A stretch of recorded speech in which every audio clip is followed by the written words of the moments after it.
Well, Gene, thanks for coming down. Really appreciate it. My pleasure. You know, every year I ask a couple of people that I really respect. I respect you all, but a few that I know really well. I said, who would you really like to see on stage? Who would you like to see me interview? And you were one of the requests a few years ago, and I've tried a couple of times, but I'm really thrilled to have you down, especially since you have a new book out too. I think maybe a good place to start, we just had a speaker, Marianne Bellotti, on stage, and she was talking about legacy systems and how to deal with them and upgrade them and secure them. And you have a kind of a famous quote, securing legacy systems is like trying to put rebar into Jell-O without changing its appearance or flavor. So this audience has a huge amount of legacy systems. I mean, that's the world we deal with. They're supposed to last 10, 20, 30 years. What have you learned, or what should we be thinking about to put that rebar in the Jell-O, or to solve the problem without doing that? It's one where we have to get away from the idea of trying to change what's there, but maybe to wrap it or to put something around it that we can secure better. And certainly to be thinking ahead as to what the next generation should be, because much of that's in place is legacy that is not supported anymore by vendors. And so we can't really make changes to it. We have to start thinking about going forward. The second lesson or aspect of this is we shouldn't worry about replacing it all at once, that we should leverage opportunities to replace things appropriately as the opportunities present themselves, and do it incrementally. Then that also will give us some observable benefit that we can then use to justify making other changes. Okay. Well, you've had a very long and productive career, so we've got a little bit of ground to cover. One part, as I was looking what you did, one period, it was like 3 years, 1990 to 93. It was amazingly productive for you and your team. I noted with Dan Farmer, you developed COPS, which was the first scanner, you know, almost like the first version of a Nessus or something like that. You and Gene Kim developed the first IDS. I was cleverly named Idiot, Intrusion Detection in Our Time. That was signature-based. And actually, you had a couple others there, but these were just gigantic, huge firsts that have ended up being very important. What do you attribute that time of such productivity and output to? In part, it was driven by my observation of need. We were targeted quite a bit at that time. The university was targeted? The university and me in particular. Okay. After the internet worm, a lot of people became aware that I was out there and they were trying to get into my system. I also developed at that time the first honeypot system, although I didn't publish about it because a government agency was using it as a product. So a lot of it was driven by actual need, and I just turned that into projects with students or things that we experimented with at the time. But there's also a really great benefit to being first. If there's nothing else there that we are worried about stepping on anybody's toes or getting into the same area, it's a lot easier to be productive and be the first one to develop it. But you had to think of it, right? I mean, that same opportunity was there for everyone else. Did you have like a great core team, or I'm just kind of, when we're trying to think about how do we create new ideas, how do we generate new ideas, that, to me, that's one of the most, in our field, in information security, cybersecurity, whatever you want to call it, that's really an amazing set of discoveries in a short time that have become staples in the industry. Well, most of my students were undergrads, so they were very good and they've gone on to do wonderful things. I really think at that time, part of what happened was looking at how people were currently addressing the same problems and saying, let's do something different. How are we going to do this differently? And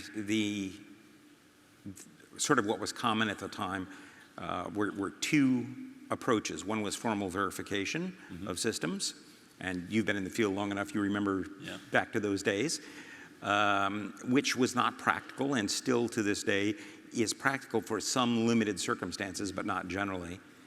And then the second was a great deal of effort was put into confidentiality, encryption, similar kinds of effort. So what we did is we looked at the problem and said, okay, confidentiality, great, but what do we do for availability? What do you do for integrity? What do we do if we're able to make an attacker expose themselves by putting a false system in place? And so we asked a lot of those what-if questions about how do we do something differently than what others are.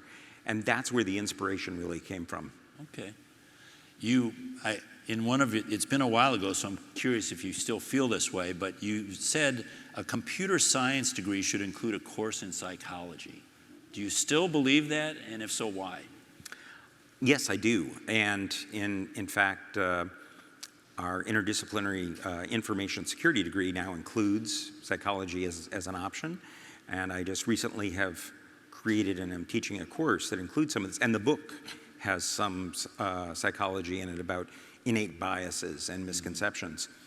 And that's why, is we have a lot of people who focus on the hardware with an understanding of what the hardware does. But if we're really going to understand security, we also have to understand the people, because it's the people who buy it, configure it, set the policy, use and misuse the systems. And if we try to put all of the onus on the hardware and the software and leave the humans out of the equation, we're not addressing the full problem. I see. You have an important anniversary coming up. The Center for Education and Research in Information Assurance and Security, CERIAS, at Purdue University, started in May of 1998. So you're coming up on a 25th anniversary of this CERIAS organization that you were really the founder of and have been involved with for 25 years. How did, I guess maybe two questions here. What do you think was one of the best accomplishments of CERIAS? And secondly, what's happened over that 25 years, how has that differed from what you expected to happen over 25 years? Oh, those are interesting questions. When I started the center, it actually had that aspect in mind I mentioned about psychology. It was founded specifically as a multidisciplinary center. And basically there were 5 faculty who were involved at the time. We've since grown to over 160 faculty who are involved. We have about 25 companies and government agencies that are partners. I wish I could say we did more in OT, but those companies, we have had a disconnect. So the accomplishment there, I think, has been in not only broadening the field, because we've looked at it in this large way, but we spent a lot of time working with other universities to help them get their program started. They did that by hiring our students and taking some of the curriculum, because we weren't interested in just doing it by ourselves. And I won't name names, but there are a number of major universities now that have their own security programs and centers that were spin-offs of what we did. So that's one of the things that I'm really proudest about. Yeah, and I noted that when it started in 1998, there were only 3 PhDs in cybersecurity. So we were talking about the really early days where there weren't programs, there was nothing around. So that is a huge accomplishment to be able to not only do it at Sirius, but then to migrate it across to other universities. Yeah, when we looked at that, what you're quoting from was a testimony I gave to Congress at the time, that nationally we were producing 3 PhDs a year, and 2 of them weren't US citizens. Oh, that's right, yeah. Yeah, so that was a real problem looking at it from a national or international perspective. And we've changed that, and so that's one of the things that I'm happiest about. What turned out differently than what I anticipated, first of all, I never really thought at the time that it would go this long. Okay. Yeah, so that's a pleasant surprise. Sometimes when I wake up in the morning, I'm pleasantly surprised I've gone on this long. So that's another aspect. But when I had started that, I had really hoped that we would be able to get a greater awareness in the more general computing population and general population about the importance of building security in rather than worrying about it as an afterthought. And we still haven't gotten there. So that's the one part that's disappointing that we're continuing to try to work on is security shouldn't be an afterthought or maintainability or usability. Yeah. Yeah, I mean, we're just seeing in our sector, we're just seeing DOE and others put out papers saying that security has to be part of the development process, which is good, right? It's good to get people singing that song, but it's been taken quite a long time to get there. Now, I want to shift to, can we put up the slide for a minute? You have a new book out. Yes. And certainly not your first book. I didn't write down how many you've had, but you've written quite a few books. It's Cybersecurity Myths and Misconceptions, and he will be signing copies. Gene will be signing copies of that at the Cabana sessions today. So please do that. But I also want to note that you probably can't see on there, but in small text, illustrations by Patty Spafford. So there's two doctors in the Spafford clan. Patty is a doctor of art education, and I have a few of the illustrations here. They're really fun, and maybe if we can show Patty in the audience, if you can do that. There she is.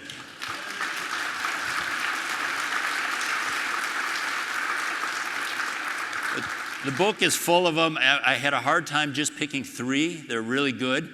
The only thing I can tell you, Patty, is that having been down here in Miami Beach when it's cold, for the second edition, you should have lizards falling off of those palm trees because we've been down here in January where that's happened. But it's a great book, so I do encourage, I believe he's starting to sign the books at 2 o'clock, I believe. There's 3 book signings today, but I think Patty will be there with you? Yes. Okay.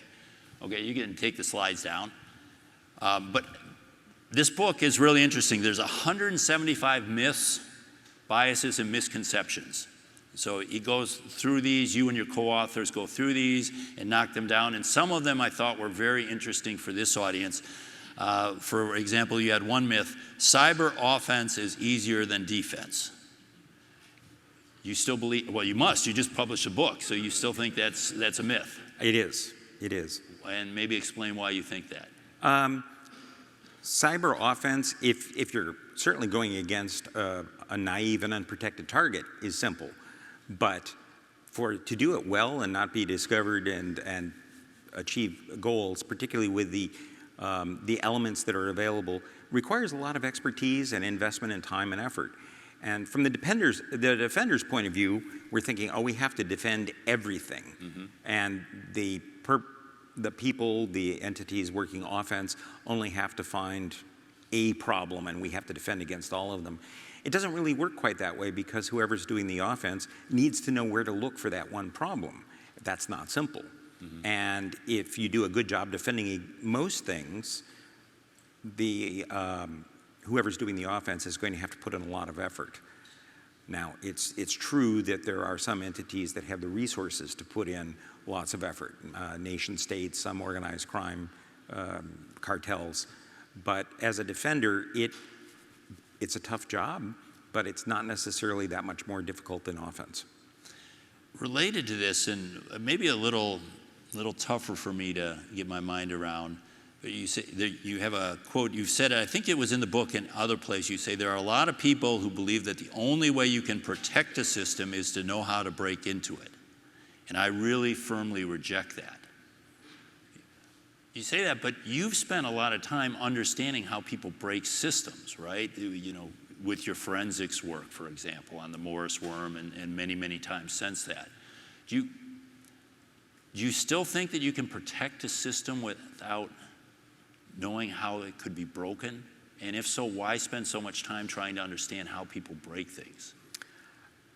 I believe that for many of the things that need to be done for protection, you don't really need to know exactly how someone's going to try to break in, for the simple reason that we are constantly seeing new attacks. We're seeing new kinds of misconfigurations, new other kinds of problems. Mm-hmm.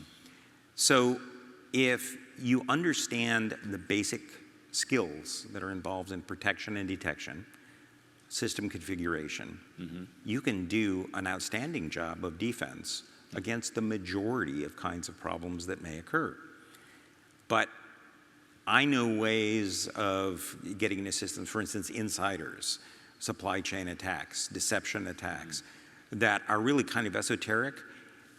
The people who defend, many of them have no idea what those attacks are, but they can still defend against them because the basic defenses, the basic ideas behind managing integrity, looking for anomalous behavior, setting permissions correctly, having patches in place, those don't require understanding how to break into the system. I see. So, and this is probably one of my biases. You write a lot about, there's a lot of good sections on different types of biases in the book, but I was thinking of it from the standpoint of the world I live in, and a lot of the people in this room do, where they're trying to figure out what defense to use, not necessarily. I think what you're talking about is like a company that is trying to defend itself doesn't necessarily need to know all this. But if you were trying to develop some new defensive technology or defensive approach, knowing how they're going to attack you might be a little more helpful. It can be more helpful, but to move it into an analogous kind of situation, if you're trying to protect your home against somebody breaking in, you don't need to understand all the ways that somebody can pick a lock or open the door. You simply need to know to lock the door, have good locks, have an alarm system. Makes sense. And you can do a 98% job with that without having to understand. Okay. You and your co-authors start each chapter with a little quote, or most of the chapters. One of them I found interesting in chapter 13, Peter Drucker quote, "The greatest danger in times of turbulence is not turbulence itself, but to act with yesterday's logic." Where are we doing that today? Where are we reacting with yesterday's logic in the security world? I would say we're still doing it by putting most of our attention into building walls with software rather than in doing systems level thinking. A lot of what I've seen in the security arena, certainly with tools, has been we'll build up walls, we'll build up scanners to look for problems, rather than going to the heart of, well, let's engineer it securely in the first place. Let's think about the potential targets, the incentives, and the structures that we put around to disincentivize attacks. So thinking at that kind of, we're going to build more walls, we're going to build better alarm systems as the way to approach security of a complex system that involves people, that involves organizations. I think an example of this, for those who heard Josh Corman's talk yesterday, where he was talking about the interrelationship of critical sectors, that stovepipe thinking is not going to get us where we need to be. We're going to have to start thinking on a broader, more integrated scale. You don't get quite the immediate sugar rush you get if you like buy or deploy or put up another wall or another sensor, right? That's very, and you can go and you can say, I did this. But systematic is a longer term approach. Yeah, I saw a survey that was done by one of the consulting organizations like Forrester or otherwise that said the average large corporation has 56 different security vendor tools deployed. And yet these organizations are still being broken into, they're still being compromised. Adding another tool isn't the way to fix this. We have to think differently about how we approach the problem if we're actually going to make a difference. Well, maybe related to that is a myth, and this is funny. It would be nice if Bill Furman was sitting right next to me here. He was with Berkshire Hathaway Energy. He was up on stage earlier. Myth, sharing more threat intel will make things better. That's a myth, but there's a tremendous amount of effort right now. I mean, if I was to point at one thing that is getting the most attention and the most money from a government and industry perspective, it would be this: put in sensors, share threat intel. So why is that a myth? It's a myth that sharing more will always be better. Sharing some makes things better. And we have done a poor job in many sectors with sharing useful information to allow us to anticipate and recognize threats. But simply increasing the flow of information, the more threat information we share, is overwhelming. And we can spend all our time processing that. And again, that's down at the detail level rather than stepping back and thinking systemically about how we protect against whole classes of threats. So in any kind, and I think for people here who work in the area, if you have too much sensor data, too many logs, you become overwhelmed. And same thing with threat data. It's too much data of any kind is a problem. It's turning it into operational, actionable knowledge that's the key issue. And so we're focusing at too granular a level rather than stepping back. That flies a little bit. If you talk to most analysts, they want more, right? Their initial reaction is, give me all your data, give me all your data, and I'll decide what I want. And so how do we fight back against that tendency to just, because that seems to be the way we're going now, is more sensors, more data, and then we'll pull out the actionable intelligence out of that data once we have it in this gigantic data lake, and we apply of course, our AI and everything else to it to do this. Should we be pushing back on that, or is that the way we should be going? Getting the right data is more important than getting more of it. And I don't see enough attention being paid there to thinking about what are the key elements that we really need to have, and how do we reduce that into something actionable. So as an example, a typical enterprise may be getting potentially megabytes, possibly much more, of sensor data every day. But until there is an incident, that's just extra data that isn't needed.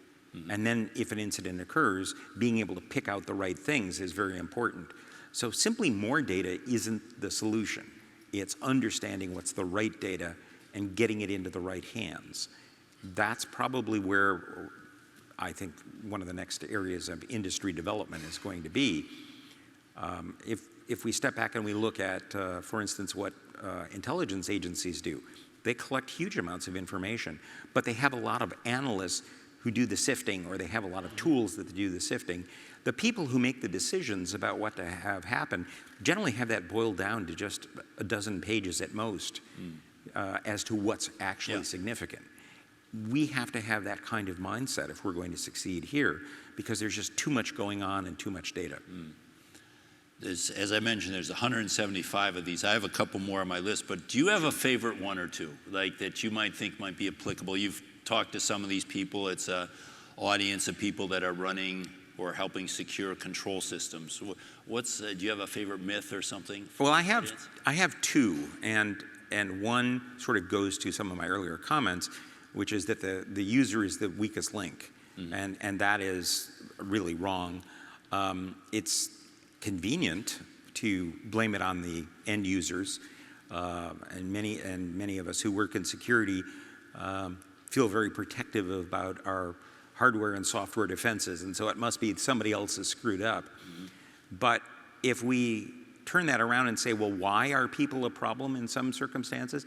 Usually it's a matter of education, or we've given them bad things to work with. People go to work every day to get their job done, not necessarily to get in the way of security. If we give them good interfaces, good tools, and appropriate support, they can actually be part of the security rather than the weakest link. Again, it requires a mindset difference in how we approach the totality of what we're trying to do with security.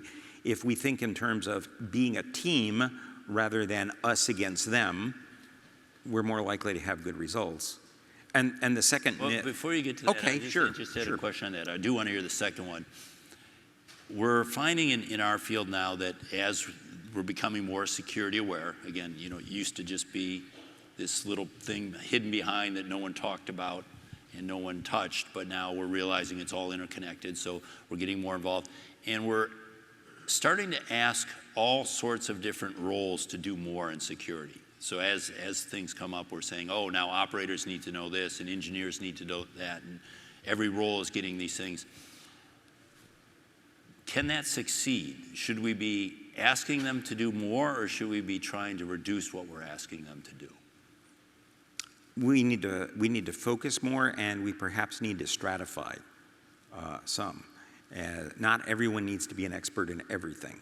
Now, that's driven currently by the fact that most commercial organizations and some government organizations aren't willing to capitalize security and personnel, and we don't have enough personnel to go around. But trying to have every person be an expert in every protocol, every defensive mechanism is not going to be sustainable, and it's one of the reasons we have a shortage of people who can do that. If we better stratify and segregate the kinds of knowledge and work that people do, I think we'll be able to bring more people into the field. Some don't have to have the depth of technology background that we're expecting, and we'll probably have better outcomes, again, because we're not trying to take in everything all the time. Okay. And what's that second myth? Sorry, I interrupted. Oh, no problem. The second one is that vendors have your best interests in mind. And that's not intended to be necessarily pejorative for any vendor here, but if you think about it, the vendors, the companies, are in business to make money. They're not in business to protect the world. Their products are intended to make money, and that's how they sell them. And that means that vendors, taken as a whole, again, not to pick on any particular one, are not always as forthright about the limitations of their products. The configurations that they put into the products that are put out are not necessarily the best to run in your system. They're the best so that they don't have to field lots of tech support calls. So it's the most general. That's why so many products, for instance, go in with administrator privileges, because that way you don't have to worry about what the settings are. There are a lot of good products on the market, but if you approach it with the idea that it's shrink wrapped, I can put it in place, it has the right configurations and features, that's why companies have 56 different products, is because it simply doesn't protect everything. And so that's part of the mindset, again, of what we assume versus what we're actually deploying. Okay, I have something I want to follow up there, but I want to get to one. There's so many things in your book. I want to get to one last one. You had one myth: everyone should solve a given cybersecurity problem in the same way. But I want you to talk about that related to regulation or an insurance company, because we're seeing now with regulation, in a sense, being very prescriptive, you must do this. And insurance companies are starting to create these questionnaires to say, we'll give you this questionnaire and this will help us determine if we want to cover you and what your rate will be. How do those fields that tend to force you into these do it the same way, how are they going to succeed? What's their path to success for a successful regulation or a successful insurance, let's say, risk analysis? So this is typical of an emerging area where you don't have enough standardized knowledge or capability, where we build these prescriptive lists of things that you need to do. So best practices, another example. You have to meet best practices. You have to meet the PCI standard. You have to meet these other things. That's because it isn't accepted practice how to do something correctly. So we prescribe a particular approach. As the field matures and we discover that that inhibits better solutions, we're likely to see that change to more goal-oriented kinds of regulations or questionnaires.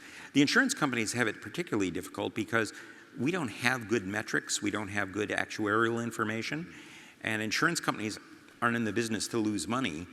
They want to be sure that they are covering the risk and able to make some profit from the insurance they offer. So that's why they set those requirements, is to try to limit their risk. Okay. Not necessarily in what's going to be best for you to respond, but what's going to be, again, what's best for them.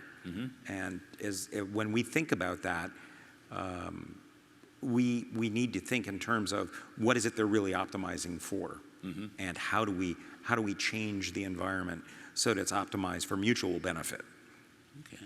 Well, I really appreciate you coming down. I encourage all of you to, I mean, you're not all going to get a book, but I think we have like 100 or 150 books, so he'll be signing as many as he can today at the Cabana sessions, and even if you don't get a signed book, take the opportunity to meet this legend in the field of information security, and thank you very much for coming down. My pleasure. Thank you.